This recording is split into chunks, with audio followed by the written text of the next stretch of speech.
Greetings, ladies and gentlemen, and welcome to this latest narration of the web series The Forgotten Dungeon. If you're new to this series, there is a playlist listed down below in the description. And as always, I hope that you enjoy.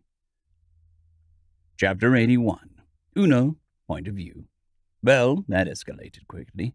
One moment I was looking at a lover's reunion, and the next a psychotic episode happened right before my eyes.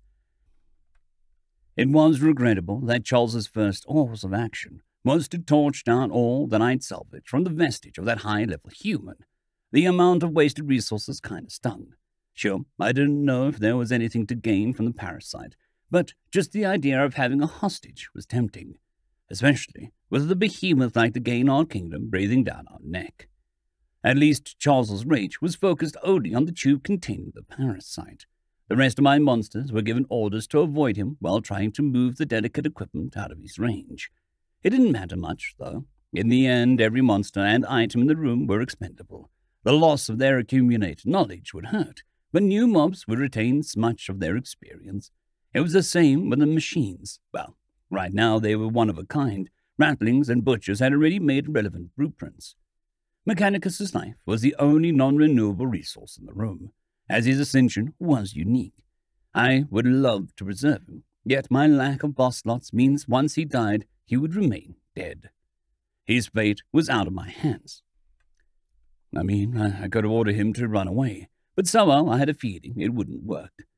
Observing the destruction and the red-green flames that started to lick some of my closest standing monsters, I started to wonder if Charles's exaggerated reaction happened because I filtered my responses through my secondary dungeon core.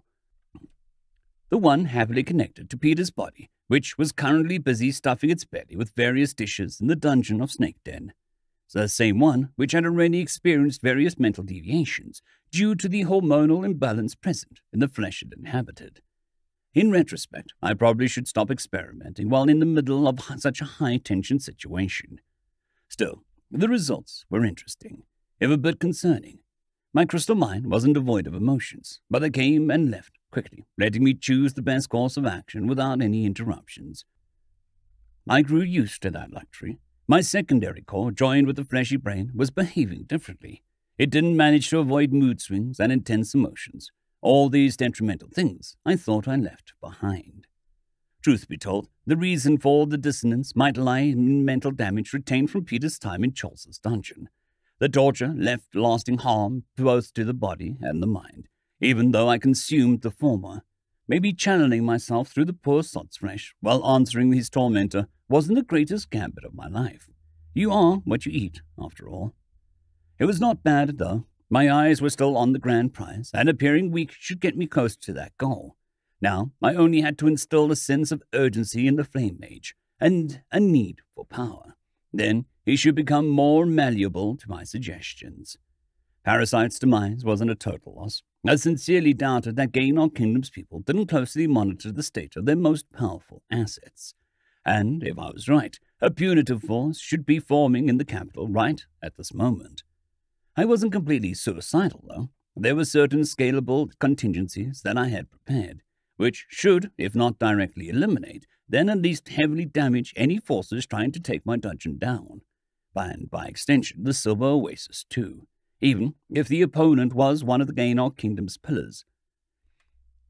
In the worst-case scenario, I would have to start from the beginning, which was an acceptable outcome. Anyway, Charles was still spraying fire all around him, looking like a human-shaped flamethrower. He was making doubly sure that not even the ash remained from the woman who nearly took his girlfriend's life. He gibbered a few curse words during the rampage, and besides that, there was lots of running. The said running being mostly done by my creatures, like the kind of deranged game of cat and mouse. The amount of flame-3 space that was turning into a hot commodity. I, on the other hand, ignored the damage being done and wondered how deeply Gangria's system read my mind. The reason?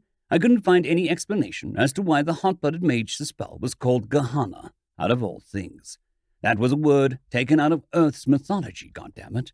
My world's mythology.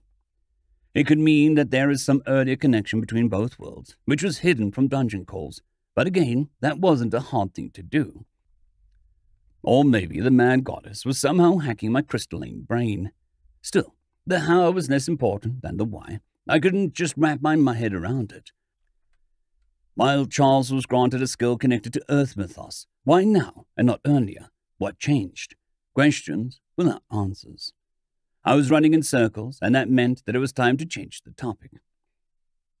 I searched for something else to focus on, and just in time, Agnes was coming to the rescue. Smack! The noise made was a bit comical, but being bonked by her hand had to have hurt, high level or not. No! Are you done? What? Charles turned around, his expression full of confusion. I said, are you done destroying the place? But the revenge, you need to breathe, darling. Agnes's green eyes narrowed dangerously. He nodded, gulping down the air, and after a moment spoke with conviction. It was all for your sake, my love. The threat needed to be eradicated. Those who hurt you should never be able to do it again. Never. I think I should have decided that, darling. And while this dungeon call may be insane man-eater, he had a point. The bitch's remains had some worth. Gee, thanks, I interrupted sarcastically. Hush, Crystal Man. Anyway, the parasite was a hostage and a bargaining chip, and you just burned it away. I couldn't stand this thing to live. Not after what it had put you through, Charles nearly shouted. And I am very grateful for what you've done, even if I was sleeping for most of it. Agnes smiled and hugged her agitated boyfriend. But I'm a big girl, and I can make my own decisions, you know. I know, he affirmed, before continuing darkly. I fucked up, didn't I? A bit, she nodded solemnly, but immediately smiled afterwards. Still, maybe there's a chance to reclaim something from the ashes. Dungeon? I have a name, you know, I grumbled, before answering. Your boyfriend roasted the parasite down to the molecular level. I may be able to scoop some pieces, but no promises. That's too bad, she muttered, before changing the topic. Is it me, or are you now more in control of your emotions, Uno? Squealing like a maiden in distress wouldn't help anyone right now. Something like that, I answered calmly, cutting off any echo from the secondary call. Good. Then we can talk business. Agnes, you've just woken up. Maybe eat something, sleep the nightmare off, and then try to negotiate with a literal monster, Charles worried. I'm still in the room, you know. Never really slept for a long time, love. She flashed him a quick smile, and I've a feeling that killing one of the kingdom's pillars will have consequences. Well, that's possible. And also one of the reasons why I've already talked with Charles about the next step, his enhancement. I also had 2 more ideas that could strengthen our forces. You mean your forces? Tomato, tomato. What? Isn't it the same in the end? I sighed dramatically. We are allies. Time to start acting like it. Whatever. Charles put his hands into the air. So what are your demands? Suggestions, not demands, I corrected gently. I would prefer that my first floor bosses were allowed to respawn, since your people are currently camping in their spots. Maybe I'll do so. Maybe I won't, he grinned. I internally shook my head. Power play, politics. How I hated those, and that was just when I was watching them on TV. They're not an important resource since their levels are limited. Not to mention, they can't leave the floor. But in the event of an attack, any defenders are better than none. You discount the worth of my guards, then? Charles huffed in annoyance. Should I really answer that question? I shot back. My dungeon may not be deep, but your delvers are stuck on the 2nd floor. The uneasy silence continued for a few moments, until Agnes decided to ignore our little fight.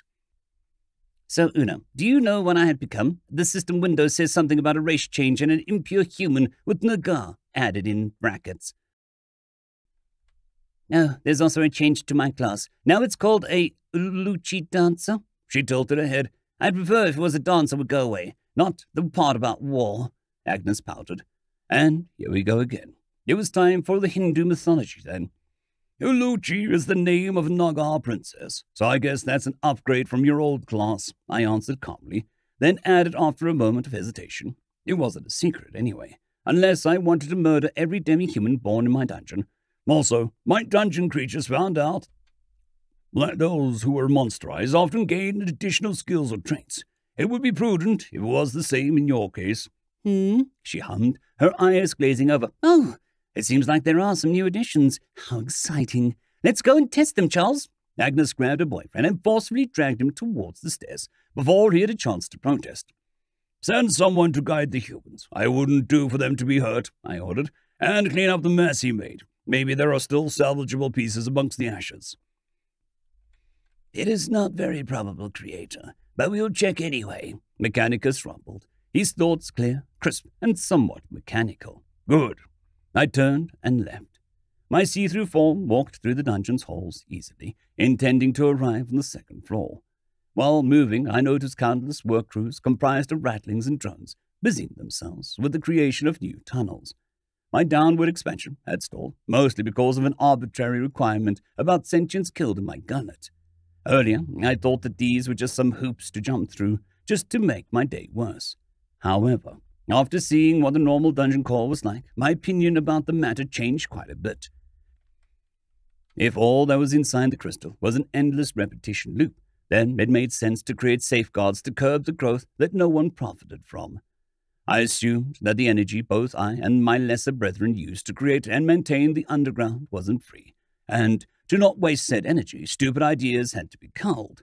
Stupid ideas such as a 100-floor-deep dungeon in the middle of the wasteland, which no one delved into. Still, these slowdowns were irritating. Huffing, I arrived in the western part of the second floor, where Non's hideout was tucked in. A single darkened room was enough for the Revenant, and her kobold follower also wasn't a choosy type.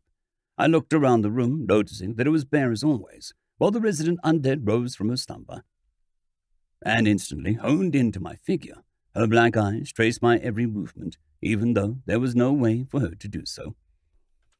Hello, Non, I spoke through our bond. I've come to fulfill my offer about giving you another chance. There are, however, a few different directions we could take. Because of that, it would be for the best if you were the one to decide. I chuckled. It's only fair to do so, because you will be the one to bear the consequences of your choices. Her sharp nod was the only answer, so I continued. So, I've thought of 3 ways to accomplish your goal.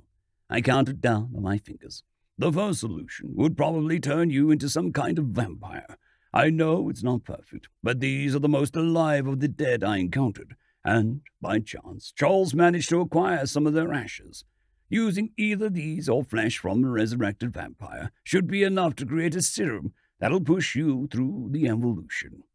Normally, I would hope for some kind of Damper archetype, but considering both of your halves are undead, I took one look at her disgusted face and snorted. Yeah, so you're not a fan either. Moving on.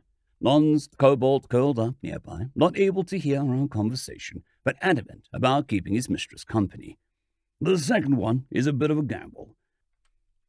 We could simply use the existing portions of the serum to augment your strength with those of my other monsters. I sighed. Sadly, there are only a few available flavors, and the additional ones, orcs, trolls, goblins, and other invaders I killed, are probably not your type anyway. Seeing her nod thoughtfully, I continued. Still, by using this way, you would probably remain as an undead, only of a demi-human type. There's always a chance for a lucky break, but I don't think you want to gamble with your future. Anyway, it's a way forward, even if a risky one. And not to mention that the ingredients are already available. Non shook her head. After a moment of hesitation, I approved. The steeper the road, the better the reward. Or so it should be. Was that dungeon instinct speaking? I hoped that was not the case. And here we are, the last and the hardest road. But waiting for something better to be found is always a choice, you know. I waved my hands. No matter if you want to put the choice aside for a moment, or decide right now, I won't fault you. A small smile graced her lips. Understood. Now the last choice. It's also a kind of a gamble, but in a different way than before. You see, the serum we use takes and enhances characteristics of the base organism and foreign substance, be it DNA or something else. That part was quite logical, but magic and science were not always interacting so clearly. To achieve a significant difference between the starting and ending points, a powerful additive with a large focus on a single property is needed. Still with me? Yes. Her black eyes narrowed. This means we need an item filled with life, which would normally be an ancient artifact or something of that nature. A rare potion, maybe. Something hard to acquire for sure. Non's demeanor soured. She knew how hard it was to find such a thing. But there's a shortcut. Rather than wait for the opportunity to fall on your lap, You can gather the necessary life energy by killing off some of our enemies. Living ones, of course. I can forge weapons for you. A siphoning pair of daggers. Harvest enough and we'll have our component. As a bonus, it wouldn't be bad to bleed to gain our kingdom a bit more. That's killing 3 birds with 1 stone, especially after Charles had gone and pissed them off. So, I grinned, what will it be, Non? Surprisingly, the Revenant responded with a cruel smile. She abandoned the mind-speak and coughed out a gruff and short words. Not, need, ask, choose, kill. I also grinned. As it should be, Non, as it should be. It was time to put my knowledge to use. The runes keeping Snake Den core in place had a few siphoning components. Now, it was only a question of copying them into usable weapons. How hard could that be? End of chapter. I'd quickly like to thank the T5 peeps: Cold War Boomerwaffen, Sevaren Serberous, Bushmaster 177, HenryTheRed, Casper Arnholtz, Cold War Boomerwaffen, Elijah Silvercross, Dragzoon W.R.E, and Sevaren Serberous. Thank you very much.